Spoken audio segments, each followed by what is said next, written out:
Some conversations are very challenging and can make you feel out of your depth. There are times when the conversation doesn't progress well and you just have to leave it. That doesn't mean abandoning it altogether. The parent may need more time to absorb your message, and you can pick it up again at a later appointment, like the dentist does in the next scene.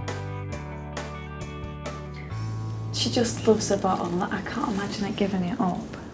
We do recommend at the age of 1 that a baby stops using a bottle for all drinks. But using the bottle, that's part of her routine.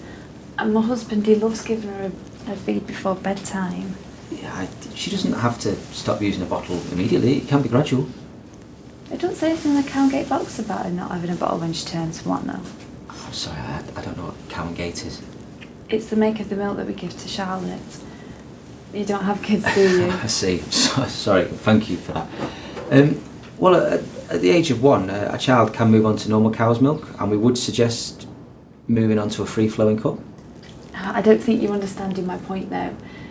Having the bottle, that's part of Charlotte's routine. I don't want her drinking it on her own from a cup. It's not the same. Look, you don't have kids, you don't know what it's like. You're right, I don't have children, but I do understand how hard it can be. But in my experience dealing with families, they do get used to drinking from a cup.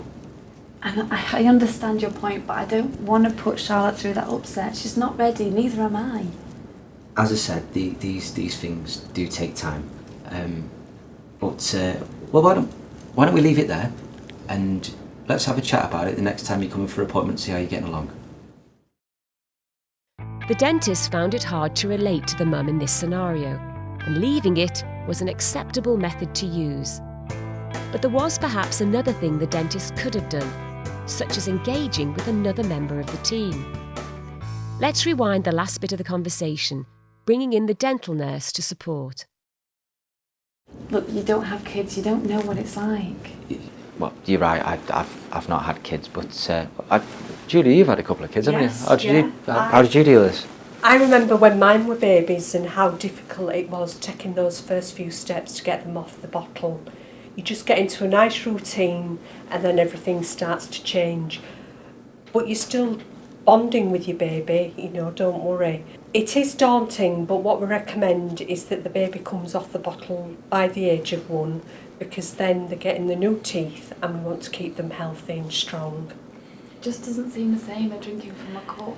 I know exactly how you feel, and the time goes so fast and they're not babies for long, and before you know it they're drinking from cups and using knives and forks and other stuff. But this is another stage in the development when they're going to need your help. It sounds very messy. Oh, it is messy, and we've all been through it, but don't worry, we're here to help and support you. Rather than just leaving it, the dental nurse helps to keep the conversation going by sharing her own experience of being a mum. Together, they were able to look at the next steps to take.